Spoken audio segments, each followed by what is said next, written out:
C'est un changement historique et c'est ici qu'il voit le jour, dans la banque du sang du Magen David Adom, à l'hôpital Tel HaShomer, près de Tel Aviv.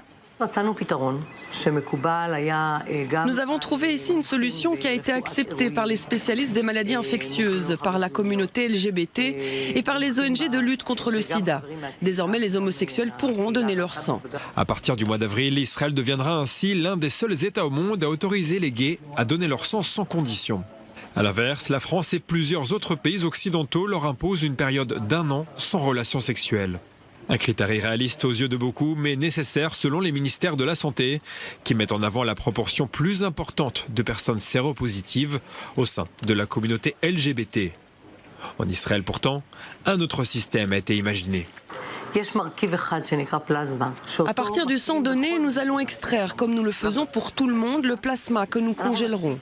4 mois après, cette même personne reviendra donner son sang.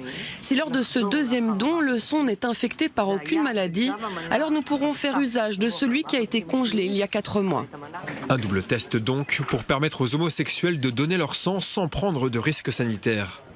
Une manière d'éviter les dangers de la période d'incubation de certaines maladies infectieuses qui prennent parfois du temps avant de se déclarer. La plus grande ONG israélienne de lutte contre le sida de son côté se félicite et met en avant l'esprit pionnier de l'État d'Israël. Je pense que ce système est un progrès. Ce n'est pas une solution optimale, ni une égalité parfaite entre homosexuels et hétérosexuels, mais nous progressons. Il faut noter que désormais, nous sommes plus en avance que le reste du monde occidental dans ce domaine, plus que le Canada ou les États-Unis. Mais la route est encore longue avant d'arriver à une réelle égalité.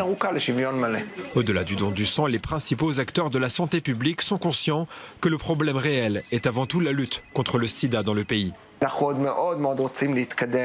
Nous devons travailler sur l'éducation sexuelle en Israël auprès de tous les publics. Les jeunes ont des relations sexuelles à des âges plus précoces que dans le passé. Ils sont exposés au contenu pornographique qui les perturbe.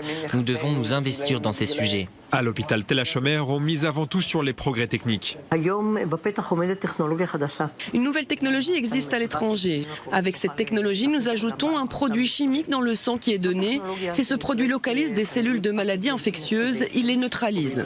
Donc ce produit est un traitement qui permet d'éliminer la présence de virus, tels que le sida, dans certaines parties du sang, dont le plasma. À la fin de l'année 2016, environ 7500 personnes étaient porteuses du virus du sida en Israël.